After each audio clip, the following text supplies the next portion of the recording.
The morning air inside Westbridge Tower was the kind that smelled expensive freshly ground espresso. Polished marble floors, a faint note of something citrus from the lobby diffusers. Sunlight fell in long rectangles through glass walls, cutting across the polished desks like spotlight bars on a stage. Everyone in the open-plan office seemed busy enough. But there was a hum beneath it, an unspoken anticipation Claire could feel. Before she even saw the meeting request on her screen. Meeting. 9:10 a.m. Executive pod, no agenda. No subject line beyond the terse command. Claire's desk sat at the farthest corner, where the carpet still bore faint indentations from a desk long gone. She'd arranged her small space neatly, a laptop with a few stickers worn pale from cleaning, a white ceramic mug with a tiny chip on the rim, and a framed photo of her mother caught mid-laugh in a park. She wore her usual white blouse, navy slacks, shoes that had been resoled twice, everything clean. Everything chosen carefully because replacements weren't in the budget. She glanced up and caught a flicker of movement, Olivia, from marketing, leaning toward her neighbor and whispering behind manicured nails. Mark, in his too sharp blazer, adjusted his tie like he was about to be on camera. Claire knew that look. She'd seen it in other jobs. People who knew something you didn't, and were waiting to see it happen. Her throat tightened, but she rose, smoothing her blouse before walking the aisle to the glass-walled executive pod. The receptionist gave a small, professional nod and then avoided eye contact. Inside, 3 people waited. Mr. Caldwell, the CEO, tall, silver hair perfectly in place. The kind of posture that filled a room before his words did. Jenna from HR, tablet in hand, face arranged into something between sympathy and detachment. And Darren, the new VP, scrolling his phone like the meeting was already wasting his time. Claire, Caldwell said, not as a greeting, but as a signal. Let's keep this brief. She closed the door softly, feeling the weight of eyes from the floor beyond. You asked to see me? Jenna folded her hands over the tablet. We appreciate the work you've done these past 11 months. Unfortunately, we've had to make some difficult decisions regarding fit. Fit? Claire asked. As in performance, my last 2 quarters exceeded targets. Caldwell's jaw tightened. Not performance. Culture. The word landed like a cold coin. Culture. She repeated, could you be more specific? Darren finally looked up, eyes sliding from her blouse to her shoes, lingering just long enough to make the meaning clear. We can't have client-facing staff who don't reflect the Westbridge brand. Presentation matters. Claire held her ground. So, my clothes. No one is saying that exactly, Jenna interjected, though her tone said otherwise. But perception is reality. Clients have expectations. Caldwell spread his hands in a gesture meant to close the subject. This isn't personal, Claire. We're restructuring roles. Your position is being eliminated. Jenna slid a white envelope across the table. For week severance, accrued PTO. Security will help you. Collect your things. Security. Like she was a threat. Not a person. Claire looked at the envelope. She thought of her mother's morning cough, the rent notice taped to their door last month, the grocery list in her bag where half the items had been crossed out, She slid the envelope back. "I'll get my things." The walk back to her desk felt longer than it was. Conversations hushed as she passed. Olivia pretended to search for a pen. Mark tapped on a keyboard that wasn't even awake. Claire packed in silence the photo frame first, then the mug wrapped in her scarf. The notebook with the corner bent from grocery math. Ethan from security arrived, looking uncomfortable. He'd once held the elevator for her when she'd been. Balancing files and a coffee. "Sorry, Claire," he said quietly. "Company policy." She nodded, slung her bag over her shoulder, and walked toward the elevator. Her reflection in the mirror doors showed a woman whose knuckles were dry from washing dishes late at night, whose blouse was clean but worn, whose eyes refused to drop.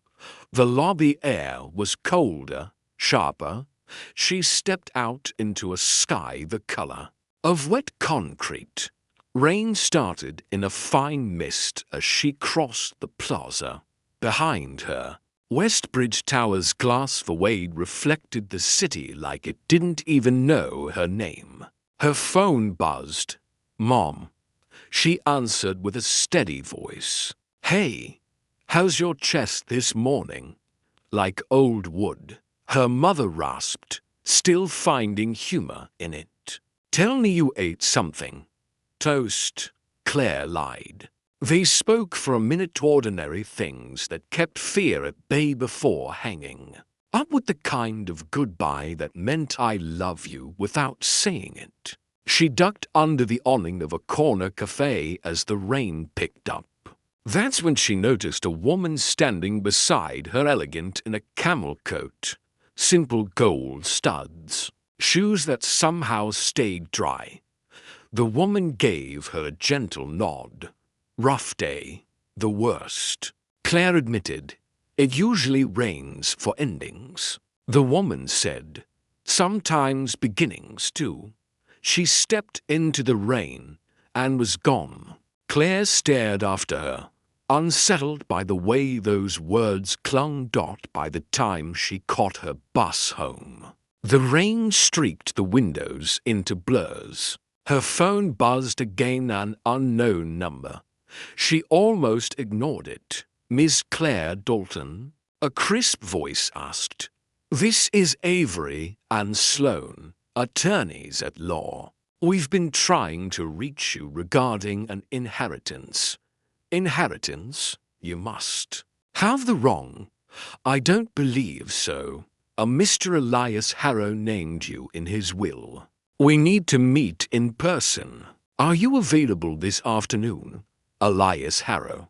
The name unlocked a memory her father, years ago, telling a story about a man with a quick mind and a kinder heart.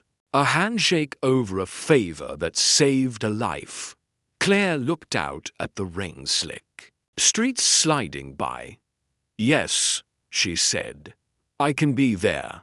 The address was on Mason Street. And just like that, the day that had taken everything from her handed her something she didn't yet understand.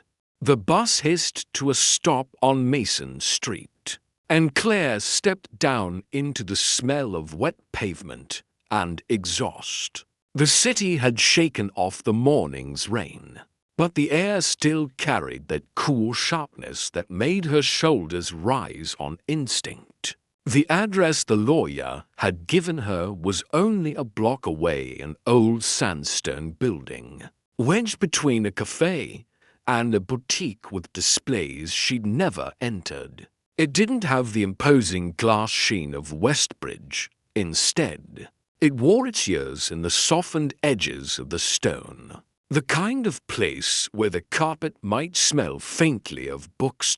Inside, the lobby was small but precise. Dark wood reception desk, a brass clock on the wall, the soft murmur of a radio playing something classical. The receptionist looked up with a warm, measured smile. "You must be Miss Dalton. Mara will be right with you." Mara appeared moments later, a woman in her 40s with quick, capable movements and a folder tucked under her arm. "Miss Dalton," she said, extending a hand. Her grip was firm without being crushing. "Let's talk somewhere quieter." The conference room they entered was lined with books in deep mahogany shelves. The air cool and still. Through the window, Claire could see the wet glint of the street and the slow crawl of midday traffic. Mara set the folder on the table and slid into a seat opposite her. "First, I'm sorry for your loss," Mara began. "Mr. Elias Harrow passed away last month." Claire searched her memory, her father's voice, a kitchen table, a story told. Over the steam of soup. "Elias Harrow. He owed me nothing, but I owed him a favor once," her father had said. She remembered laughter in that story, not debt. Mara opened the folder. "Mr. Harrow named you as a beneficiary in his will. According to these letters, your father saved his life many years ago. This," she tapped the top page, "is the provision he made for you." Claire leaned forward. The page was dense with legal language, but the numbers jumped out. A trust fund matured this year, and with it, a substantial sum. More startling was the second sheet, an inventory of shares in a holding company one. With positions in several major firms, she froze at the third line of the list. Westbridge Holdings. 14% stake. Her mind raced. This means I own part of Westbridge. You're an eligible shareholder, Mara confirmed. And there's an active option you can exercise to increase your stake. That option expires this Friday. For days, the words left her mouth without thought. Mara nodded. "I can file the necessary paperwork, but you'd need to be present at the special shareholder session. That meeting is where voices carry weight, and walking into that room, it will make a statement." Claire sat back, the morning replaying. In her head, Caldwell's cool dismissal, Darren's smirk, Jenna's careful HR pity, all because she didn't fit the brand. And now, the same people might have to look at her as someone who could vote on their future. But this wasn't just about revenge. She thought of her mother's medicines, the rent, the groceries she'd counted in exact change. If she could use this to secure their lives, to change Westbridge's culture so no one else was dismissed for the price of their clothes, it would mean more than settling a score. "I want to move forward," she said. Mara's pen moved swiftly, pulling documents from the folder. "I'll have my assistant start the filings. You'll receive confirmation of your executed option by tomorrow. In the meantime, I suggest you prepare yourself. This isn't a passive investment. You'll need to know the terrain." "I'll learn," Claire said, more to herself than to Mara. By the time she left the building, the clouds had lifted, and the afternoon light made Mason Street glow in warm gold. She walked without aim for a few blocks, her thoughts loud against the city's hum. For days to learn a language she'd never spoken: proxy votes, acquisition leverage, board procedures. She stopped at a newsstand and picked up the day's financial paper, flipping past the headlines until she found Westbridge's name. A small article mentioned internal restructuring and pending capital injections. The words were sterile, but they hinted at weakness she might soon have the power to address at home. Her mother was at the kitchen table, sorting through a stack of coupons with her reading glasses perched low. "You're home late. I had a meeting." Claire set her bag down, hesitated. "With a lawyer." Her mother looked up sharply. "You're not in trouble." "No, the opposite, I think." She gave the simplest version of the truth. An inheritance, some shares, a chance to be in a room she'd never imagined. She didn't mention the number. She didn't want the conversation to become about money before she understood it herself. Her mother leaned back, eyes wide. "Claire, that's your father would've." Her voice caught, and she smiled instead. He'd be proud. That night, after her mother went to bed, Claire spread the papers across the kitchen table. She made notes in the margins, circled terms to look up, drew arrows between connections.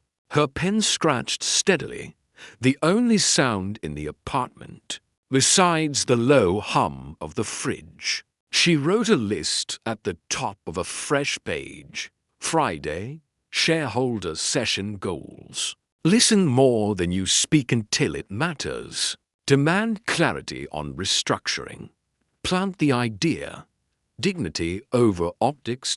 The next morning, she took the bus downtown to the public library. The corporate finance section was a wall of intimidating spines, but she pulled 3 at random and carried them to a table by the window.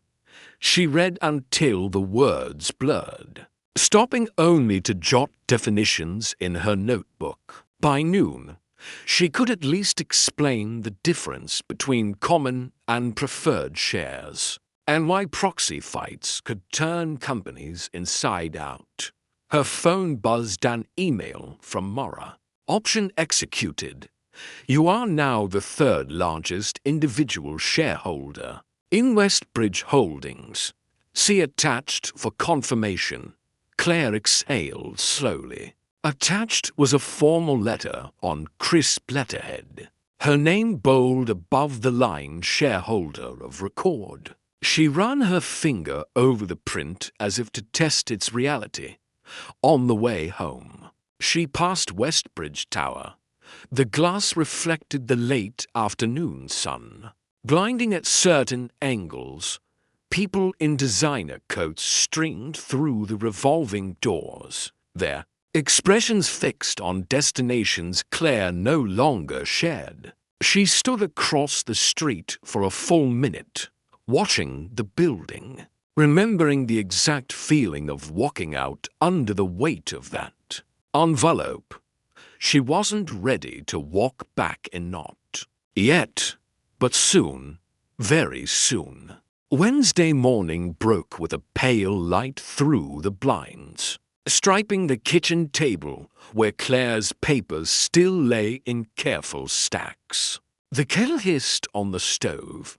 She poured hot water over a tea bag, watching the steam rise like a slow signal to herself.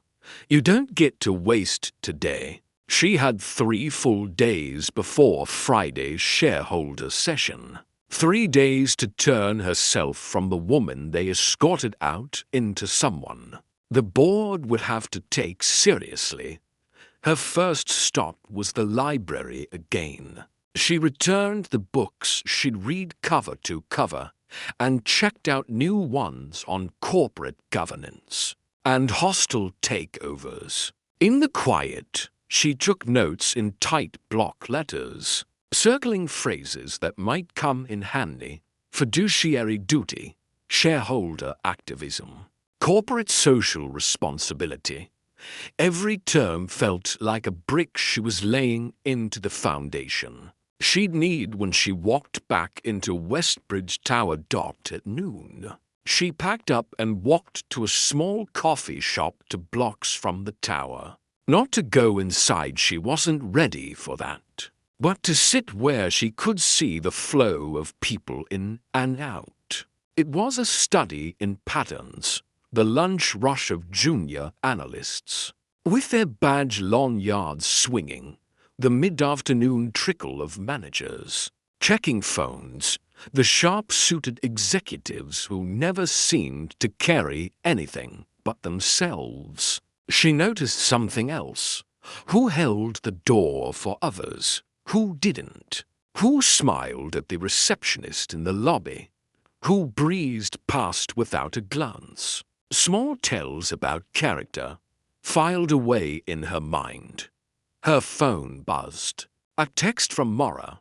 Board packet attached. Review section 4 and 5. Call me at 5 p.m. She opened the file, a dense PDF outlining Westbridge's upcoming agenda. Proposed budget. Cuts, a shift in client acquisition strategy, and a quiet line item about brand image reinforcement. She didn't need a translation to know what that meant. The same thinking that had pushed her out was about to be codified into policy. She scribbled in her notebook. Challenge brand image policy.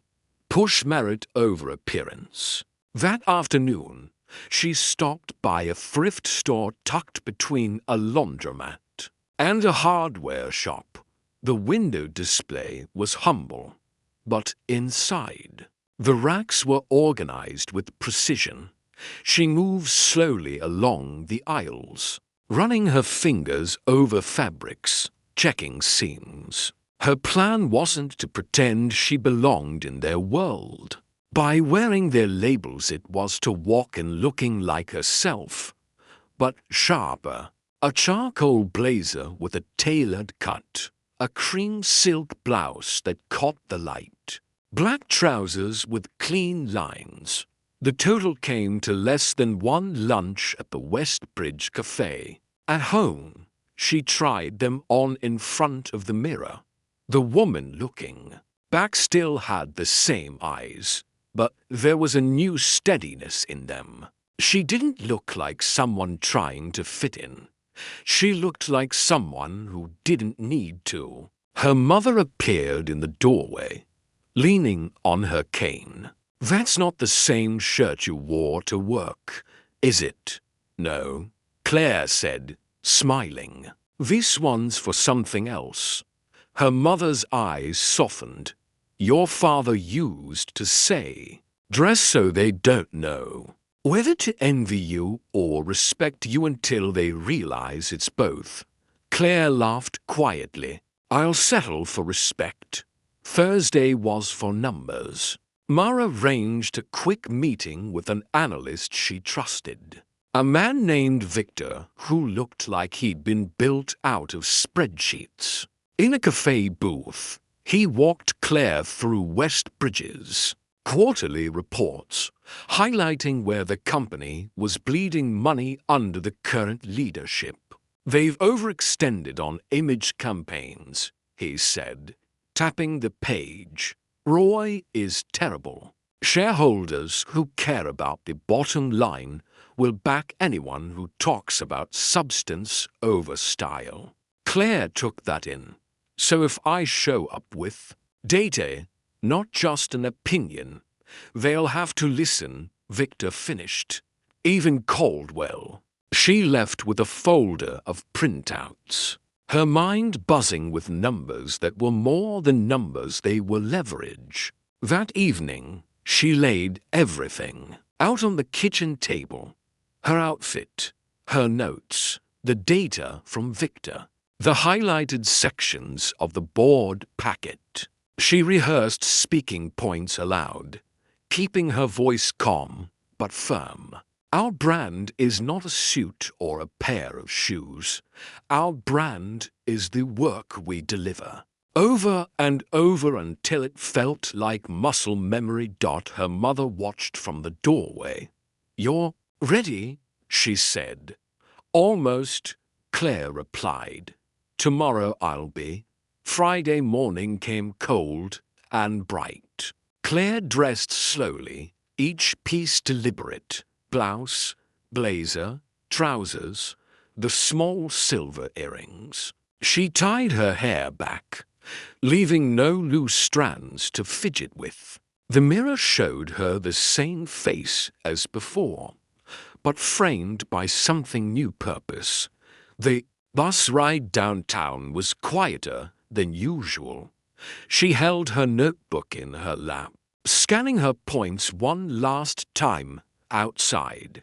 The skyline rose, and their Westbridge Tower.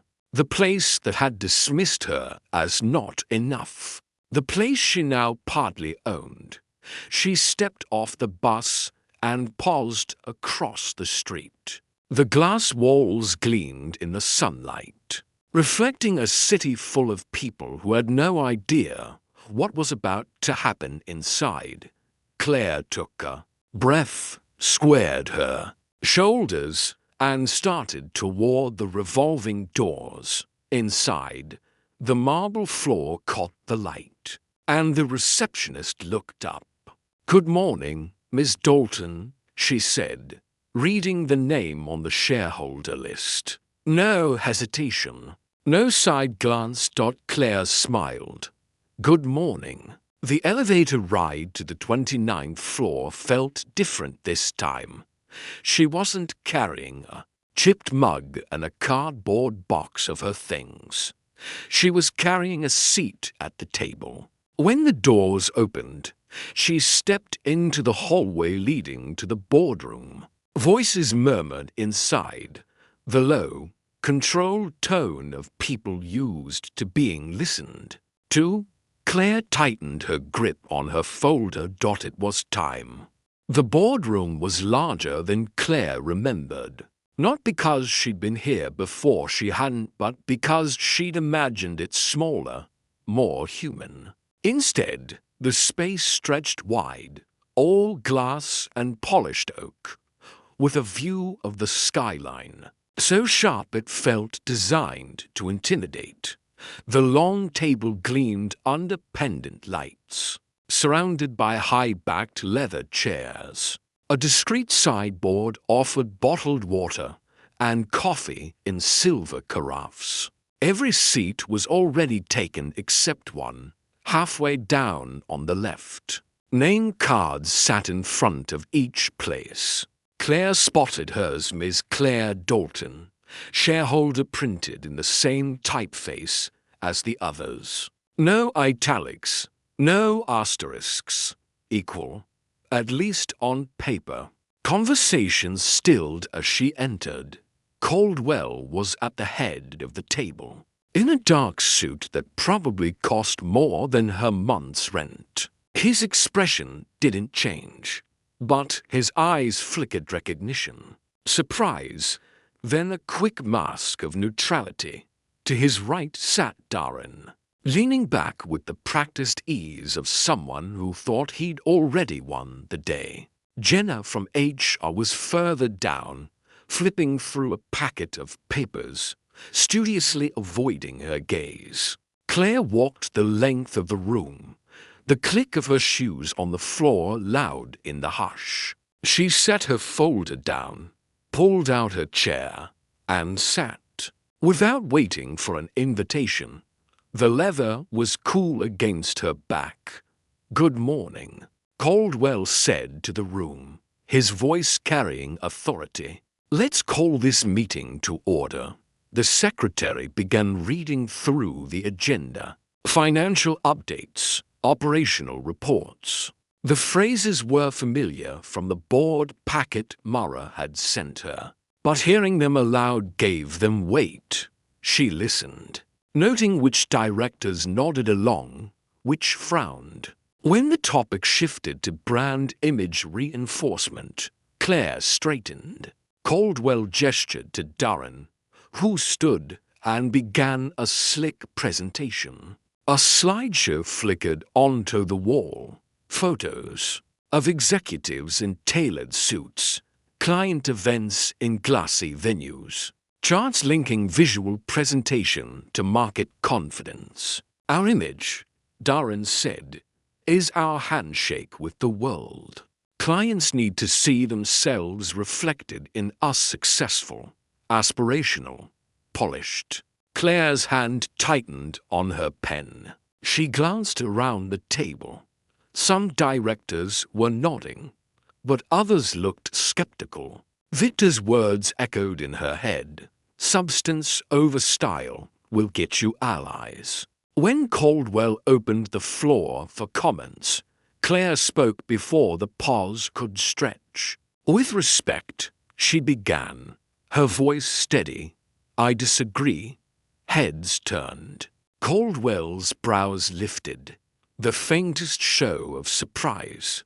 Miss Dalton, Claire met his eyes. Image matters, but only if it's backed by performance. You can spend millions polishing the veneer, but if the structure underneath is weak, clients will notice, and right now, the structure is bleeding money. She slid a document from her folder one of Victor's analyses and placed it on the table, angled so the directors nearby could see.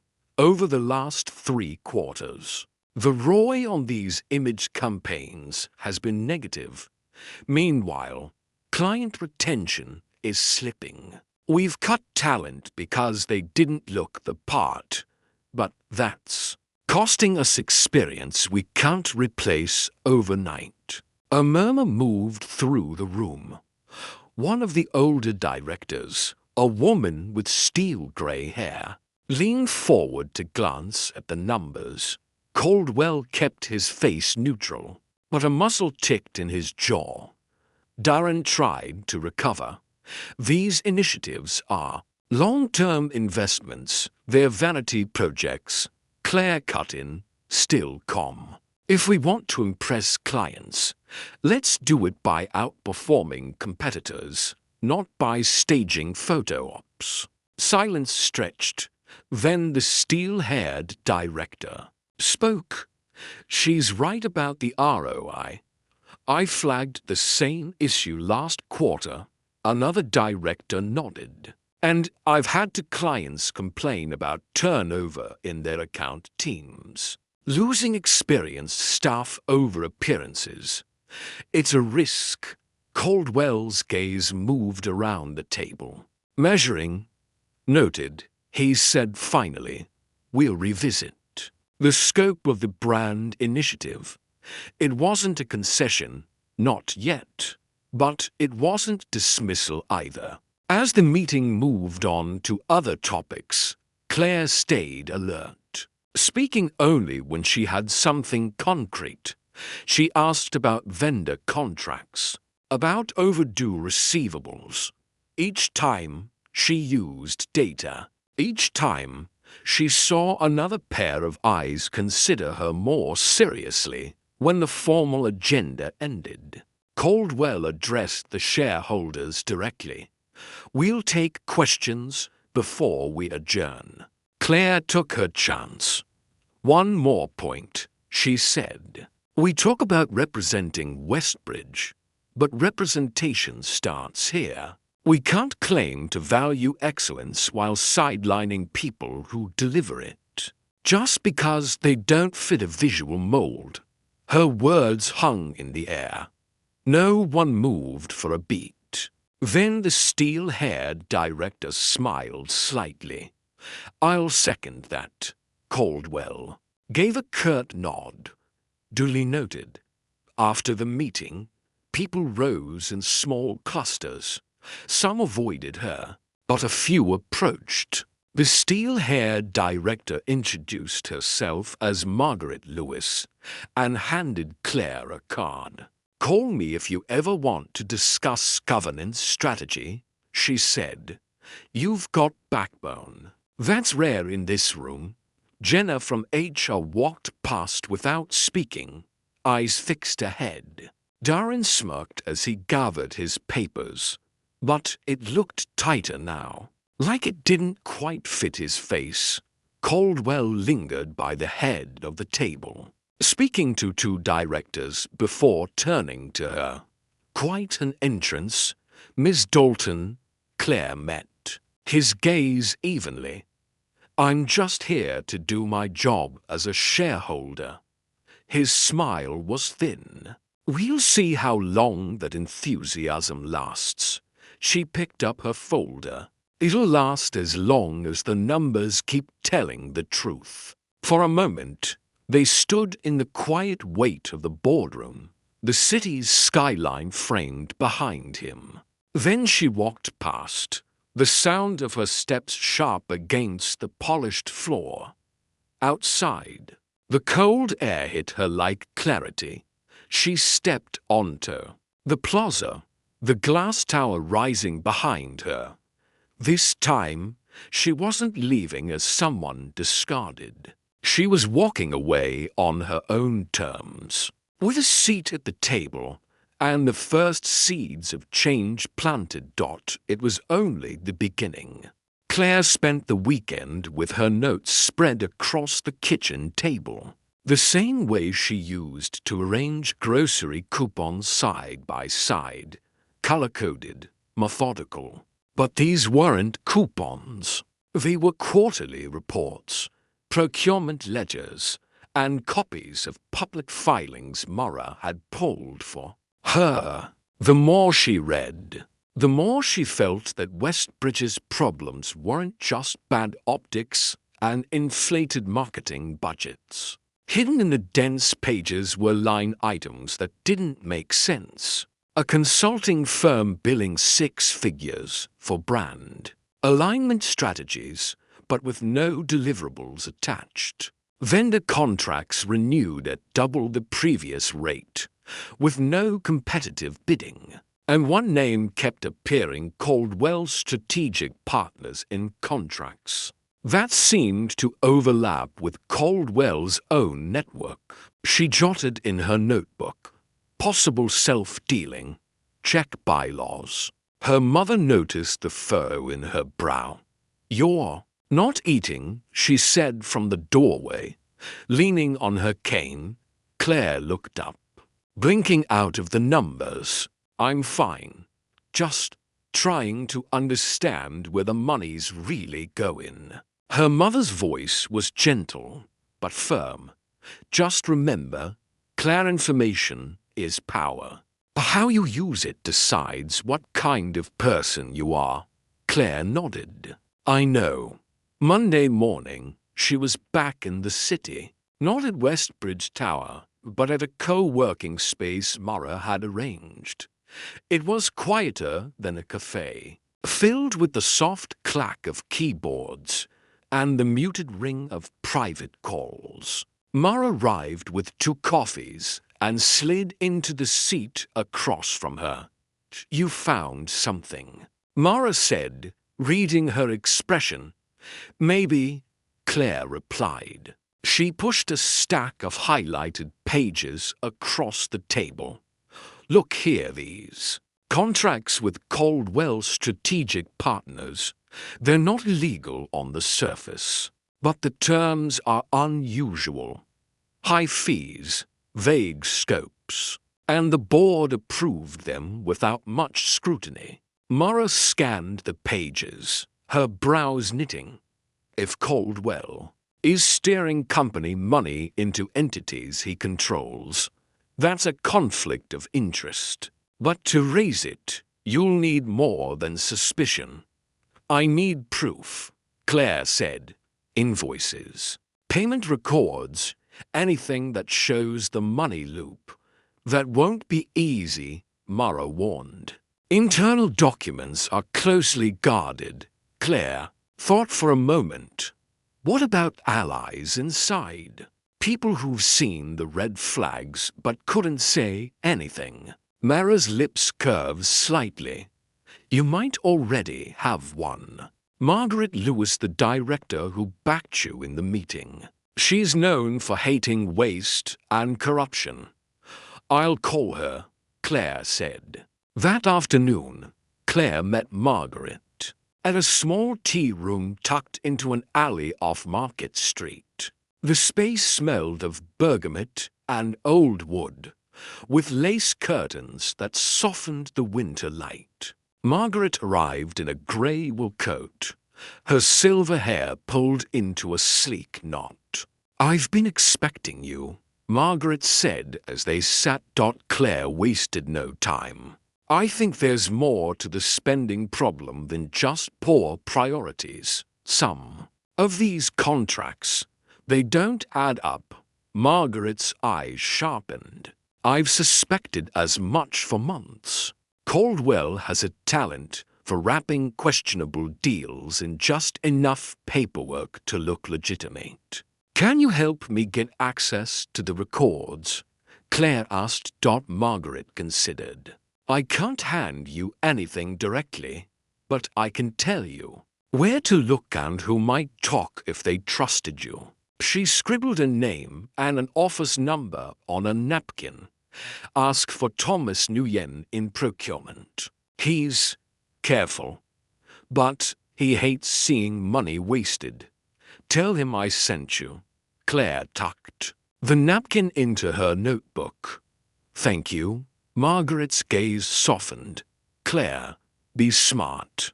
People have tried to take on Caldwell before. It didn't end well for them." "I'm not looking for a fight," Claire said. "I'm looking for the truth." Margaret smiled faintly. "Sometimes they're the same thing." The next day, Claire visited Westbridge under the pretense of reviewing shareholder materials. She stopped by the procurement floor, a quieter wing lined with file cabinets and cubicles. Thomas Nguyen was easy to spot, mid-30s. Sharp eyes behind rimless glasses, a desk so organized it looked like a catalog photo. "Margaret Lewis said you might be able to help me," Claire began. He looked up, wary. "Help you with what?" "Understanding why we're paying double for services that used to cost half, and why some vendors don't seem to deliver anything tangible." Thomas glanced toward the corridor, then lowered his voice. "I can't give you files, but if you were to look in the archive room, drawer C12, you might find something. And if you were to notice that some invoices have the same routing number, even when the vendors are different, well, that might be interesting." Claire understood. "Thank you." In the archive room, the hum of the HVAC was the only sound. She found drawer C12, flipped through manila folders until she saw the name again. Caldwell Strategic Partners. Behind those were files for Brand Image Solutions LLC and Optimum Client Strategies. Different names, same bank routing number. Her pulse quickened. This was more than bad spending, it was a funnel. She snapped quick photos with her phone, sliding the folders back exactly as she'd found them. That night, at her kitchen table, Claire reviewed the photos. The pattern was clear: multiple vendor names, inflated fees, all pointing back to accounts controlled by Caldwell's network. If she presented this to the board, it could dismantle him. But she also knew Margaret's warning was real. Caldwell wouldn't go quietly. He'd try to discredit her, frame her as reckless, maybe even push for her removal as a shareholder voice. She sat back, staring at the city lights outside her window. For the first time since walking out of Westbridge with that envelope, she felt not just the weight of possibility, but the weight of risk. Her phone buzzed a message from an unknown number. "Careful, Ms. Dalton. Not everyone in that boardroom wants you digging."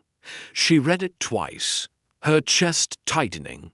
Then she put the phone face down and picked up her pen. Risk or not, she wasn't stopping.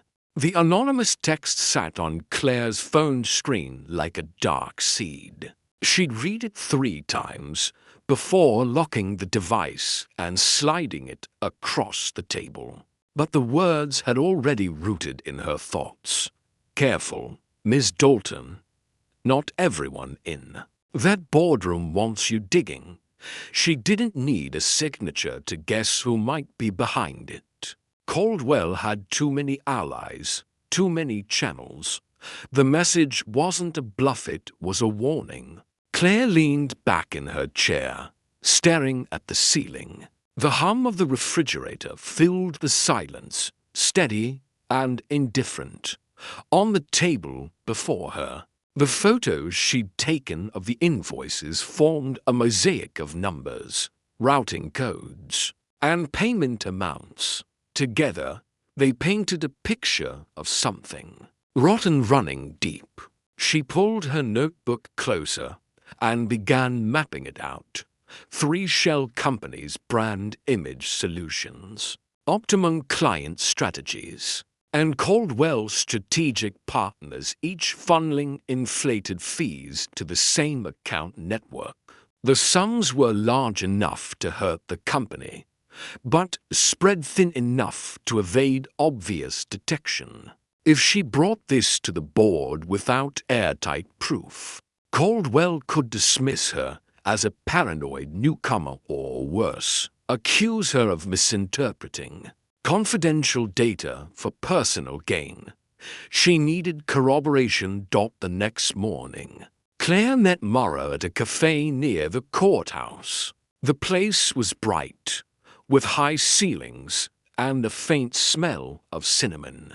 Mara slid into the seat across from her, eyebrows lifting at the dark circles under Claire's eyes. "You've been up all night," Mara said, making sure I understand. "Exactly what I have," Claire replied, pushing the phone toward her.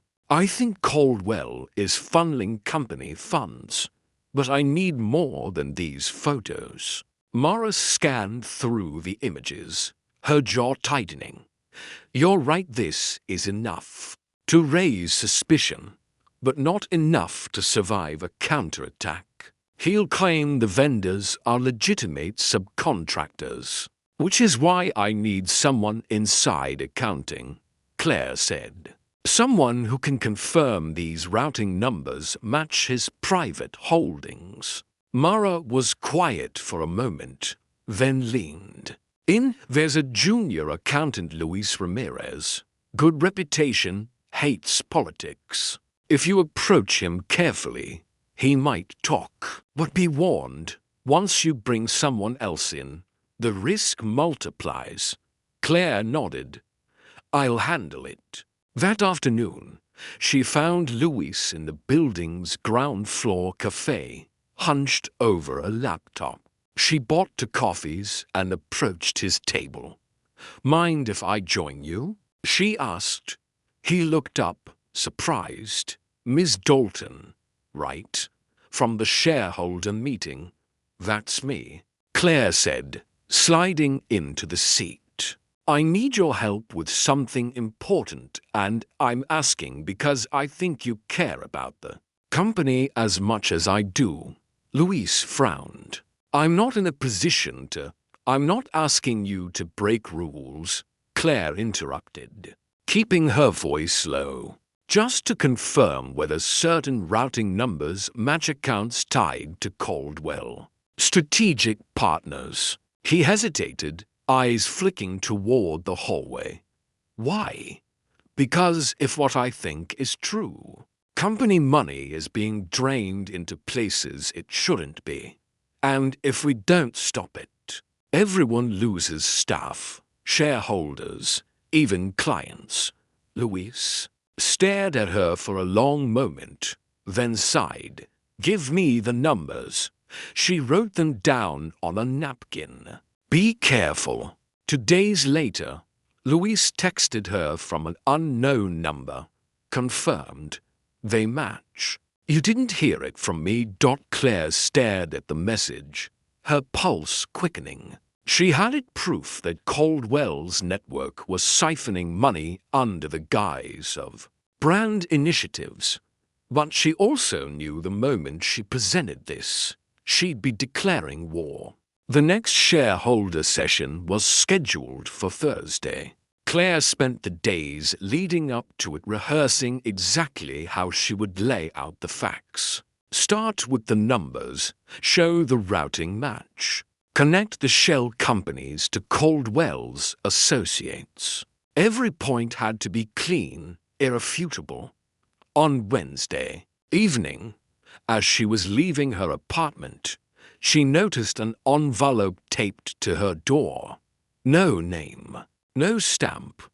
Inside was a single sheet of paper. Drop it, or you'll regret it. Her stomach turned cold. This was no longer just corporate pushback. It was personal intimidation. She called Mara, who insisted she stay at her place for the night. "You're too close to something big," Mara said, "and Caldwell knows it." The following morning, Claire walked into Westbridge Tower with her head high, the folder under her arm heavier than ever. In the elevator to the boardroom, she caught her reflection, calm face, steady eyes. She was ready when she entered. Caldwell was already there, talking quietly to Darren. His glance flicked to her, cool and assessing. The rest of the board settled in, papers rustling. The meeting began with routine updates. But Claire barely heard them. Her turn came under new business, and she rose from her seat. "I have a matter that concerns all of us as shareholders," she began. "It's about vendor contracts and the allocation of our operating budget." Caldwell leaned back, expression unreadable. "Go on." Claire laid out the numbers, the companies, the matching routing codes. She spoke without raising her voice, letting the evidence do the work. Murmurs rippled down the table. Margaret leaned forward, scanning the copies Claire had handed out. When she finished, Caldwell steepled his fingers. "Interesting narrative," he said smoothly, "but incomplete. These vendors are approved subcontractors. This is an oversimplification at best, a misunderstanding at worst." Claire met his gaze, then opened the books and proved me wrong. A tense silence followed. Caldwell's eyes narrowed. "But," he said, "we'll review this internally." Margaret spoke up. "No. If these numbers are accurate, we need an independent audit." I moved to vote. Several heads nodded. Caldwell's jaw tightened, but he couldn't block the motion without drawing more suspicion. The vote passed.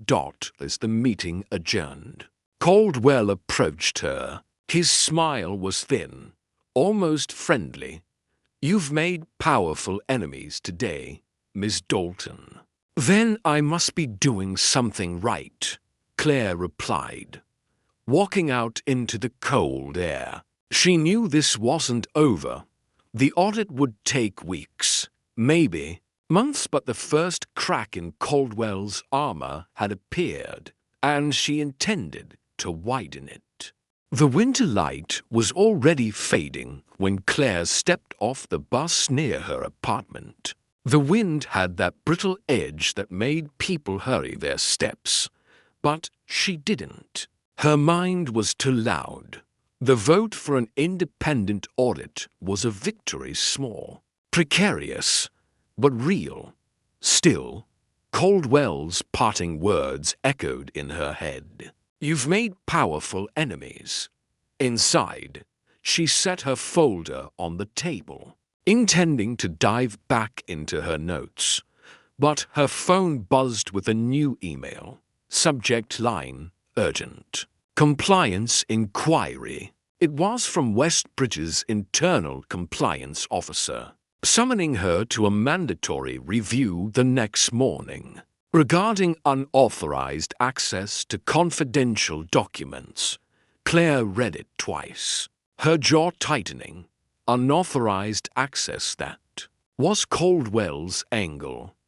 He was going to claim she'd stolen the procurement files illegally. The very evidence she'd used against him could now be turned into the rope to hang her. She called Mara immediately. "He's trying to frame me." Mara's voice was calm but edged. "I expected something like this. They'll try to discredit you before the audit even begins. You need to prove you had legitimate grounds for reviewing those documents." "I had a referral from Margaret," Claire said, "and Thomas Nguyen told me exactly where to look." "Margaret's word will carry weight," Mara replied. "Thomas, less so. He's a junior employee and vulnerable to pressure." Claire thought about the quiet way Thomas had spoken in the archive room, the risk he'd taken. "If they go after him, they will," Mara said. "Caldwell doesn't just fight you. He scares everyone around you." The next morning, the compliance office was as sterile as a hospital ward. White walls, grey carpet, no windows, a single table in the center. Claire sat opposite a man in a navy suit whose badge read David Klein, compliance officer. "Ms. Dalton," Klein began, flipping open a folder. "We've received a report that you accessed procurement records outside your shareholder purview. Can you explain?" "I was directed to them by a board member, Margaret Lewis," Claire said evenly. "In the course of fulfilling my fiduciary duty." Klein's pen paused over his notes. "And did you also receive assistance from a procurement staff member?" "Yes," Claire said, deciding not to hide it. "Thomas Nguyen." Klein wrote something, then looked up. "Mr. Nguyen has denied giving you access." Claire felt the hit, but kept her face still. "Then he's under pressure to say that." "That's a serious allegation," Klein said. "So is accusing me of misconduct," Claire countered. "I'm prepared to bring this before the full board." Klein's expression didn't change, but he closed the folder. "We'll complete our review and inform you of the outcome." Outside the office, Claire leaned against the cool wall and exhaled. This was exactly Caldwell's game. Isolate her, make her look reckless. If Thomas had been forced to deny helping her, it meant Caldwell's reach was tightening. Back at her apartment, she found an envelope under her door. Inside was a single printed sheet, a blog post draft with her name in the headline, "Shareholders. Reckless tactics risk Westbridge's reputation." It read like an op-ed, weaving half-truths into a narrative of her as a disruptive opportunist with a personal vendetta. At the bottom was a handwritten note. "Goes live Monday." Her phone buzzed a call from an unknown number. Against her better judgment, she answered. Enjoying the spotlight, the voice was smooth, unmistakably Caldwell's. "It's amazing how quickly public opinion turns when given the right perspective." "You're bluffing," Claire said. "Am I by Monday? You'll be fighting to explain yourself instead of me." "That's the beauty of controlling the narrative." "Control the narrative all you want," she said, her voice sharpening. "It won't change the numbers." He chuckled. "Numbers don't vote. People do." The line went dead. Claire paced the length of her apartment, thinking, if Caldwell controlled the company's internal narrative and now planned to smear her externally, She needed to go public first, but not with noise, with proof. She called Margaret. "He's moving faster than I thought." Margaret didn't sound surprised. "He always does. But you have something he doesn't: patience. Let him make his noise. Meanwhile, you gather more." "What more can I get?" "I already have the routing matches." "Then get the why," Margaret said. "If you can show not just that the money's moving, but what it's funding and who benefits, you'll end him."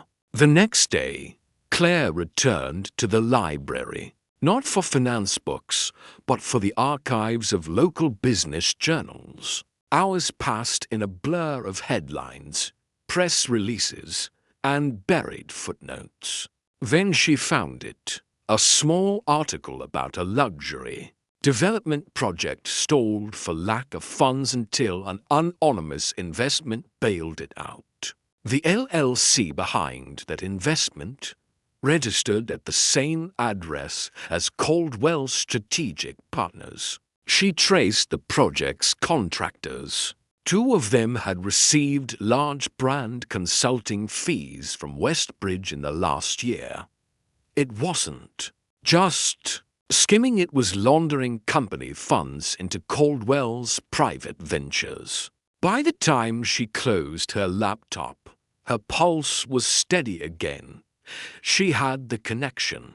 Sunday night, she sent an encrypted file to Mara and Margaret. Invoices, routing, matches, and now the development project link. "We go to the board Tuesday. If they won't act, we take it outside." Margaret replied within minutes. Be ready for him to hit back harder. Claire sat in the dark, the city lights blinking beyond her window. Caldwell's trap had been sharp, but she wasn't stepping in. She was building one of her own. Tuesday morning arrived with the kind of brittle cold that made the city's skyline look sharper than usual, like the edges of a cut glass vase.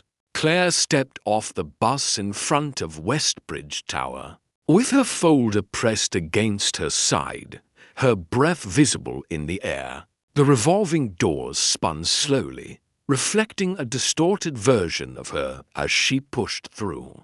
The boardroom was already half full. Caldwell sat at the head of the table, engaged in quiet conversation with 2 directors. His expression when he saw her was polite, but the faint crease between his brows betrayed something else. A calculation interrupted. Margaret was there too, in her usual seat, a stack of papers in front of her. She gave Claire a subtle nod, the kind that said, "We're ready." The meeting began with routine business. Caldwell's voice smooth as always. "Before we proceed to new matters," he said, "I want to address recent unfounded allegations circulating within this board." Claire's jaw tightened, but she stayed still. Caldwell continued. "Certain claims about our vendor relationships have been taken out of context, causing unnecessary distraction. Rest assured, our internal review has found no misconduct." That was his move, to declare himself cleared before the audit even started. Margaret raised a hand. "With respect, the audit hasn't concluded, and we have new information that must be reviewed today." All eyes turned to her. Caldwell's lips pressed into a thin line. "Go ahead." Margaret gestured to Claire. "Ms. Dalton will present." Claire rose, placing a USB drive on the table. "This contains vendor payment records, bank routing matches, and public business filings. Together, they show that funds from Westbridge were paid to shell companies. which then invested in a private development project tied directly to Caldwell's strategic partners. A ripple of murmurs passed around the table. One director leaned forward.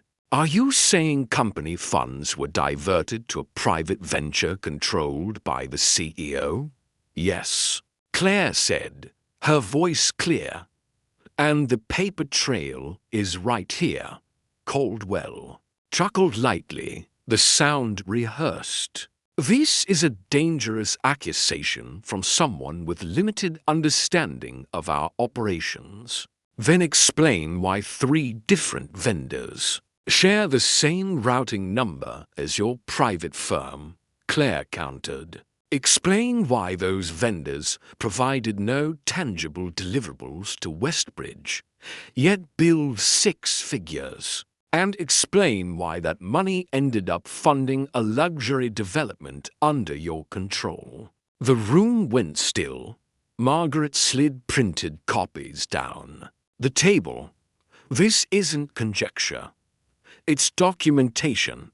One of the senior directors, a man who'd been silent until now, cleared his throat. "Mr. Caldwell, given the gravity of these findings, I propose we suspend your executive powers pending the outcome of the audit." Caldwell's composure slipped for just a fraction of a second. "That's premature. It's prudent." The director replied. Voices began overlapping, some in support, others hesitant. Claire stayed quiet, letting the momentum build. Margaret knew this dance. She guided the discussion back to the evidence, keeping it from becoming personal drama. Finally, the chair of the governance committee spoke. "We'll take a vote. All in favor of suspending Mr. Caldwell's powers pending the audit?" Hands went up. 1, 2, then a third, fourth, and fifth, enough for a majority. Caldwell sat back, his eyes fixed on Claire. "Enjoy this moment," he said softly, not for the record. "It won't last." But his gavel, the symbolic one he'd always kept on the table, was pushed to the side when the meeting adjourned. The air in the boardroom felt lighter, though tension still buzzed beneath it. Margaret approached Claire. "You handled yourself well. Couldn't have done it without you." Claire said. "You'll need to stay sharp," Margaret warned. "He's still got allies, and he'll work every angle to discredit you before the audit closes." "I'm ready," Claire replied, and for the first time she believed it. Outside, the wind had picked up, scattering a few dry leaves across the plaza.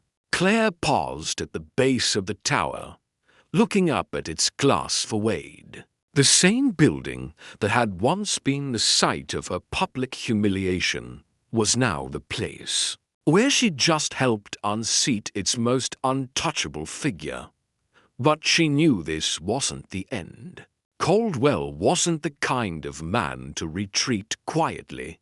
The next move would come louder, sharper, more desperate. She started walking, her reflection sliding across the glass doors as they spun behind her. The tide had turned, for now. By Thursday morning, Claire understood what Margaret had meant when she warned that Caldwell wouldn't go quietly. Her phone lit up with notifications before she'd even finished her first sip of tea. Headlines from online business outlets flashed across the screen. "Westbridge shareholder under fire for reckless accusations, Dalton's vendetta." "How one new shareholder is disrupting a stable company." Each article recycled the same phrases, unsubstantiated claims, personal agenda, inexperience, and all cited sources close to the board. Caldwell's fingerprints were all over it. She scrolled through social media mentions and found comment threads peppered with doubts about her motives. Some posts dug into her personal life, her modest apartment, her mother's medical condition, even old photos from before she worked at Westbridge. It was a smear campaign. Efficient and targeted.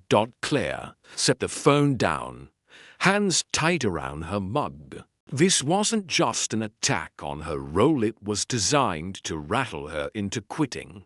Mara called within the hour. I've seen the headlines. You need to respond. If I do, he'll say I'm wasting time on PR instead of the company. If you don't, he controls the narrative. Mara countered. We need a statement factual, calm, and impossible to twist. Margaret joined the call. Don't give him emotion, give him data. Restate your fiduciary duty, emphasize that the audit is ongoing, and invite transparency. If he pushes back, it'll look like he's afraid. Claire agreed. They drafted a short statement. As a shareholder, my duty is to the company, its employees, and its clients.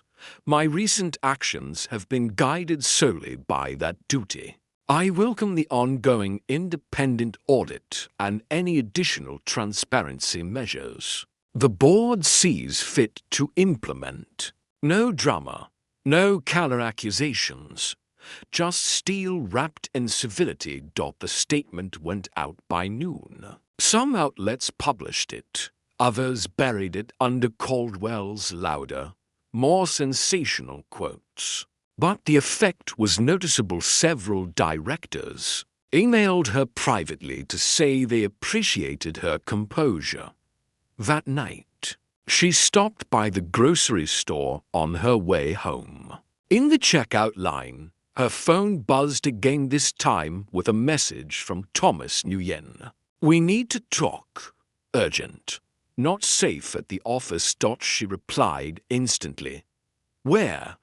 10 minutes later, she was in a dim corner of a small noodle shop, steam fogging the windows. Thomas arrived looking pale, glancing over his shoulder before sliding into the seat. They're pressuring me to sign a statement saying you coerced me into giving you the files, he said quietly. If I refuse, they'll terminate me for non-cooperation. Claire's stomach sank. Thomas, I'm sorry. I never wanted you caught in this. I know, he said. But Caldwell's making it clear either I help bury you, or I'm out. Would you testify if you had protection? She asked. He hesitated. If I knew I wouldn't end up blacklisted, maybe. Claire nodded slowly. Let me work on that. The next day, she met with Margaret in her office, a corner, space lined with books and framed photos of her with various business leaders. Margaret listened to the situation, then leaned back. Thomas could be a key witness for the audit, but we can't expose him without shielding him. I can push for the board to authorize whistleblower protections. It'll be messy, but if we pass it, Caldwell can't touch him. What about Caldwell's media campaign? Claire asked. Margaret smiled thinly. He's overplaying his hand. The more he attacks you outside, the more it looks like he's afraid of what's happening inside. By Friday, the smear stories had begun to plateau. Caldwell's latest TV interview, in which he'd called her a well-meaning but misinformed newcomer, had been met with a sharp rebuttal from a respected financial columnist, who questioned Westbridge's opaque vendor practices. For the first time in a week, Claire felt the current shift slightly back in her favor. That evening, As she left the co-working space, her phone buzzed with an unknown number. She answered. "Miss Dalton," a male voice said, low and hurried. "I work in the development firm tied to Caldwell's project. I've seen the contracts. If you want them, meet me tomorrow at noon. But come alone." The line went dead. Claire stood on the sidewalk, the city's neon lights flickering on around her. This could be the break she needed or the trap Caldwell had been waiting to spring. Either way, she knew she'd go. The next morning, rain swept across Westbridge in thin, wind-driven sheets. Claire pulled the hood of her coat up and kept her pace steady toward the address the caller had given. It was a small public park on the far side of the business district benches, glistening wet, bare branches dripping into puddles. No one in sight except a man standing under the awning of a shuttered cafe, collar turned up against the rain. She approached cautiously. "You called me." The man nodded, eyes scanning the street. "Name's Eric. I handle procurement records for a subsidiary that Caldwell's been using." He slipped a manila envelope from inside his coat. "These are copies of contracts between Westbridge and our firm. Inflated invoices, shell vendors, kickbacks. Caldwell's been moving money off the books for years." Claire took the envelope, her fingers tightening on the damp cardboard. "Why give this to me?" "Because he's already trying to shut US down. Once he does, those files will disappear. You're the only one making noise loud enough that someone might listen." Before she could respond, a black sedan turned onto the street and slowed. Eric's eyes widened. "That's my cue. You didn't see me." He melted into the rain, vanishing between buildings. The sedan idled for a moment, then drove on. Claire exhaled, heart pounding, and headed straight for Margaret's office. By afternoon, Margaret and Morrow were hunched over the documents with the forensic accountant. The numbers were damning, dozens of payments routed through shell companies, each tied to addresses that traced back to Caldwell's network. "This is it," Margaret said. "We present this to the audit committee tonight. He won't have room to maneuver." The meeting was tense. Caldwell arrived late, smiling faintly, as though he already knew what was coming and had decided not to care. But when the committee chair began projecting the scanned contracts, his expression shifted, first a flicker of surprise, then the hard set of someone calculating damage control. "These are fabricated," he said smoothly. "Anyone could create fake invoices." The accountant didn't flinch. "Each document has embedded metadata, dates, original creation logs, digital fingerprints. All match Westbridge's internal systems." A murmur rippled through the room. One of the more cautious directors turned to Caldwell. "Is there any explanation?" Caldwell spread his hands. "Only that this is a coordinated attack." "Or," Margaret said evenly, "it's the truth." The chair cleared his throat. "Given the evidence, the board will vote on immediate suspension pending legal review." That night, news outlets flipped their headlines. "Westbridge board suspends CEO amid kickback allegations." "Audit confirms irregularities in vendor contracts." Claire read them alone in her apartment, the city's lights blinking through her window. The fight wasn't over. Caldwell's legal team would drag this out, but the balance had shifted. The employees she'd spoken to, the vendors who'd been squeezed, even Thomas, now had space to speak without fear. Her phone buzzed. A message from an unknown number. "You did well, Miss Dalton, but Westbridge isn't clean yet. When you're ready for the next fight, you'll hear from me." She set the phone down, strangely calm. Whatever came next, she'd learned something about herself that she could stand in the storm without breaking. A week later, she walked into the Westbridge lobby for the first time since everything began. Employees glanced up from their desks, some offering tentative smiles. Thomas stood near the elevator, hands in his pockets.